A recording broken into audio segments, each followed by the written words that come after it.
चलिए फ्रेंड्स, सुनते हैं आज का अपना वीडियो। आज के इस वीडियो में आपको बताऊंगा हाफिली एग्जामिनेशन 2021 और 22 का जो कि आपका एग्जाम होने वाला है, तो उसी से रिलेटेड बहुत ही महत्वपूर्ण क्वेश्चन बताने वाला हूं, यानी कि आपका मॉडल क्वेश्चन बताने वाला हूं। तो फ्रेंड्स, इस वीडियो को अंत तक जरूर देख लेना, क्योंकि आज के इस वीडियो में आपको बताऊँगा अर्धवार्षिक परीक्षा 2021 और 22 का जो आपका एग्जाम होगा, तो उसी से रिलेटेड बहुत ही महत्वपूर्ण क्वेश्चन आपके इसी वीडियो के माध्यम से बताने वाला हूँ, जो कि कक्षा 10वीं का है, यानी कि 10th क्लास का होगा। आपका साइंस का सभी क्वेश्चन होंगे। तो समय 3 घंटे 15 मिनट का आपको दिया जाएगा क्वेश्चन पेपर को सॉल्यूशन करने के लिए, जिसमें कि आपका कक्षा 10 का होगा, पूर्णांक यानी 70 मार्क्स का आपका यह क्वेश्चन पेपर होता है, जो कि आपका किसका है, तो यह यूपी बोर्ड का है, यानी कि यूपी बोर्ड के लिए है खास करके। और सभी बोर्ड वाले भी देख सकते हैं, क्योंकि ये सभी क्वेश्चंस आपके एनसीईआरटी बेस्ड हैं, यानी कि सभी क्वेश्चंस आपके एनसीईआरटी से ही लिए गए हैं। तो शुरू करते हैं फिलहाल की आज का अपना वीडियो। तो शुरू कर रहे हैं आज का अपना वीडियो। फ्रेंड्स, इस वीडियो को अंत तक जरूर देख लेना।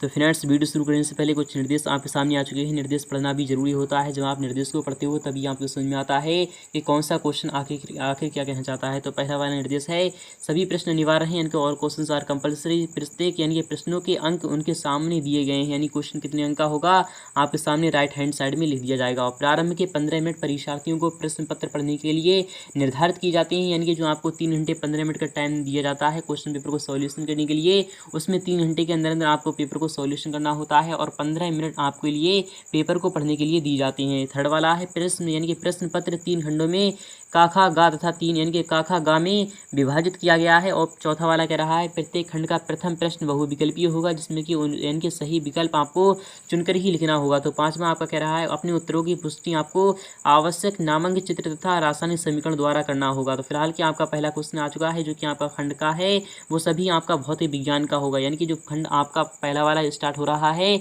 वह आपका फिजिक्स का होगा। फिर इसके बाद आपका जो होगा सेकंड वाला पार्ट वो होगा आपका, यानी कि वो आपका केमिस्ट्री का होगा। फिर उसके बाद आपका बायोलॉजी का होगा। फिलहाल कि आपका खंड का यहाँ से शुरू हो रहा है। तो पहले क्वेश्चन का वाला क्वेश्चन है कि निम्नलिखित में से कौन सा पदार्थ है जो कि लेंस बनाने के लिए प्रयुक्त नहीं किया जा सकता है। तो आपको पता होगा कि ऐसा कौन सा पदार्थ है जिससे जिससे यानी कि जिससे हम लेंस का उपयोग नहीं कर सकते, अर्थात जिससे यानी जिसका उपयोग हम लेंस बनाने के लिए नहीं कर सकते। तो ऑप्शन नंबर पहला है क्या, ऑप्शन नंबर यानी कि क्या जल का उपयोग हम यानी कि लेंस बनाने के लिए नहीं करते हैं। तो नहीं, जल का उपयोग लेंस बनाने के लिए होता है, और कांच का भी उपयोग होता है, और प्लास्टिक का भी होता है, बट मिट्टी का कभी उपयोग नहीं होता लेंस बनाने के लिए। इसलिए आपका विकल्प यहाँ पर चौथा वाला सही हो जाएगा।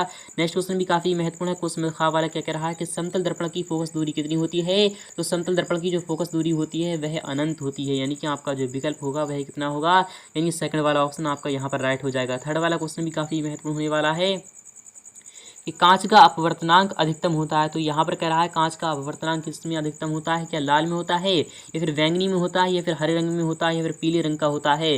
तो आपको पता होगा कांच का जो अपवर्तनांक होता है वह सदैव बैंगनी रंग में यानी कि सबसे अधिक होता है। इसलिए आपका विकल्प यहाँ पर सेकंड वाला सही हो जाएगा। यहाँ पर कह रहा है एक इलेक्ट्रॉन पर आवेश होता है। तो आपको पता होना चाहिए एक इलेक्ट्रॉन पर जो आवेश होता है तो वह माइनस का होता है, यानी 1.6 इंटू 10⁻⁻⁹ यानी कि -19 कूलॉम, यानी कि आपका जो विकल्प होगा वह क्या होगा। तो ऑप्शन नंबर आपका पहला वाला ही यहाँ पर सही मैच कर रहा है, इसलिए आपका विकल्प यहाँ पर पहला वाला सही हो चुका है। नेक्स्ट क्वेश्चन भी काफी महत्वपूर्ण होने वाला हूँ। तो फ्रेंड्स, नेक्स्ट क्वेश्चन देखते हैं, काफी महत्वपूर्ण होने वाला है।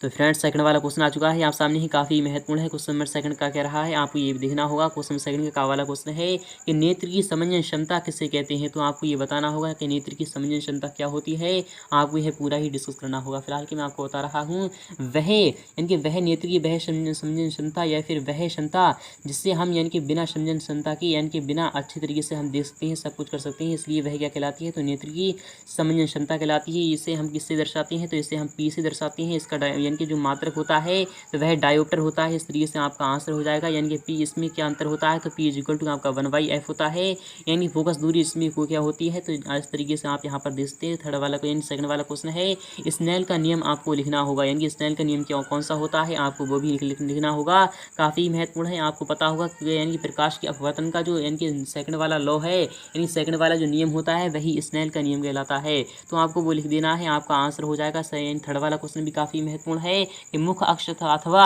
दर्पण के द्वारा की आपको परिभाषा लिखना है। ये भी क्वेश्चन आपका 2 अंक का हो जाएगा। सेकंड यानी थर्ड वाला क्वेश्चन भी आ चुका है। का वाला है यानी कि उत्तल दर्पण तथा अवतल दर्पण के दो उपयोग भी आपको बताना होंगे। काफ़ी महत्वपूर्ण है, ये भी हर साल फंसता है, इस बार ये पक्का फंसेगा। अथवा वाला क्वेश्चन है कि 15 सेंटीमीटर फोकस दूरी वाले अवतल दर्पण के सामने 30 सेंटीमीटर फोकस देंगे। 30 सेंटीमीटर की दूरी पर 2 सेंटीमीटर लंबाई की एक वस्तु रखी गई है। प्रतिबिंब की स्थिति का आकार की आपको गणना करना है, आपको ये भी बताना होगा। ये भी काफ़ी महत्वपूर्ण है, यह भी क्वेश्चन आता ही आता है। अगर आप चाहते हो इसका सॉल्यूशन यानी कि इस पूरे क्वेश्चन पेपर का अगर आप सॉल्यूशन चाहते हो तो हमें कमेंट सेक्शन में जरूर बता देना। इसका फुल सॉल्यूशन भी दिखा दूंगा नेक्स्ट पार्ट में। नेक्स्ट क्वेश्चन भी काफ़ी महत्वपूर्ण है।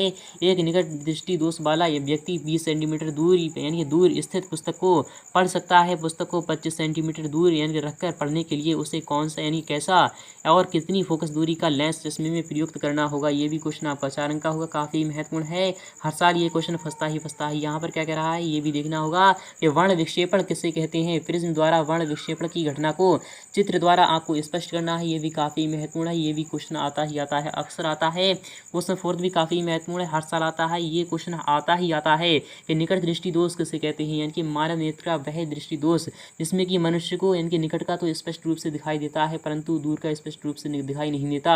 ऐसे दोष को हम क्या कहते हैं तो निकट दृष्टि दोष कहते हैं। इसका कारण यानी कि आपको क्या बनाना है, इसका कारण क्या होता है और निवारण क्या होता है, इसका चित्र बनाकर आपको स्पष्ट करना है। यानी कि आपको चित्र भी बनाना होगा। अगर आप चाहते हो इसका भी सॉल्यूशन तो फ्रेंड्स मैं आपको नेक्स्ट पार्ट में बहुत जल्द बताने वाला हूँ इसका भी सॉल्यूशन।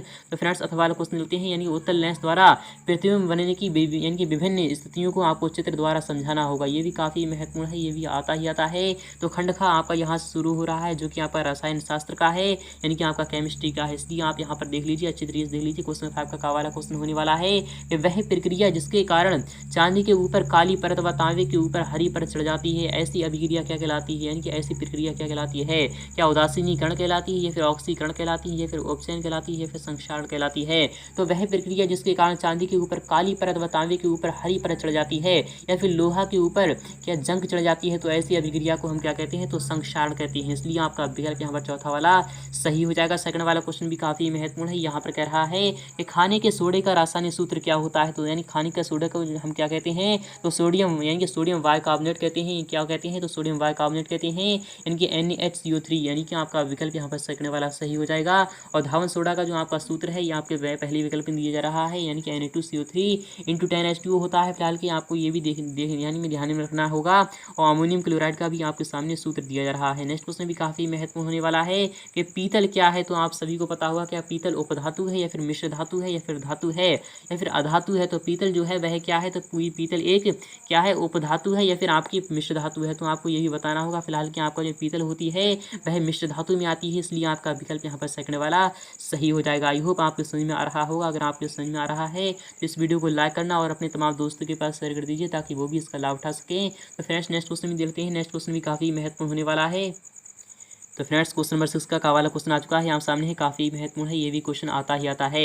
वाला क्वेश्चन कह रहा है कि अयस्क तथा अधात्री किसे कहते हैं। यानी कि अयस्क किसे कहते हैं और साथ ही साथ आपको अधात्री भी बताना होगा। यानी कि अयस्क और यानी कि खनिज कह लीजिए या फिर अधात्री। अधात्री क्या होता है यानी कि जिसमें कमियाँ होती हैं यानी कि उसे हम अधात्री कहते हैं। इसलिए अयस्क में जो अशुद्धियाँ पाई जाती हैं उसे हम अधात्री कहते हैं। तो आपका क्या आंसर आना चाहिए तो वही आपको आंसर लिखना होगा। फिलहाल कि आपका नेक्स्ट वाला क्वेश्चन भी काफ़ी महत्वपूर्ण है कि ग्वाला ताजे दूध में थोड़ा बेकिंग सोडा क्यों मिलाते हैं। तो फ्रेंड्स जो ग्वाला होते हैं यानी कि जो गाय का दूध दूहने वाले होती हैं उनकी यानी कि यहाँ पर कह रहा है ग्वाला ताजे दूध में थोड़ा बेकिंग सोडा क्यों मिलाते हैं, आखिर क्यों मिलाते हैं। तो आपको ये भी आंसर बताना होगा। ये भी काफ़ी महत्वपूर्ण है।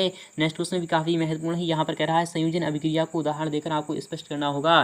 तो ऐसी अभिक्रिया जिसमें 2 या 2 से अधिक यानी कि अभिकारक मिलकर एक उत्पाद एक एकल उत्पाद बनाते हैं, ऐसी अभिक्रिया को हम क्या कहते हैं तो संयोजन अभिक्रिया कहते हैं। तो आपको इसका मैं यानी कि क्या दिखा रहा हूँ, इसका मैं एग्जाम्पल भी आपको सामने दे रहा हूँ। तो आपका क्या निकल कर आएगा यहाँ पर H2 यानी कि H2 + O2 यानी कि क्या बनाता है यानी कि 2H2 + O2 = आपका जो कि बनाता है तो 2H2 आपका यहाँ पर इस तरीके से यानी कि एग्जाम्पल आ जाएगा।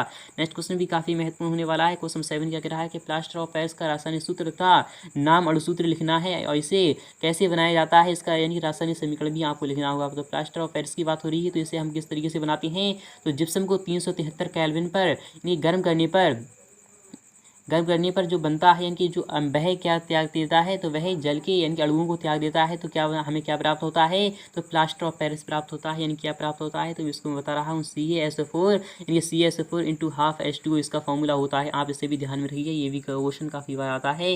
अथवा वाला क्वेश्चन यहाँ पर कह रहा है संतुलित रासायनिक समीकरण किसे कहते हैं, और इसका यानी कि निम्न समीकरणों को आपको संतुलित करना होगा।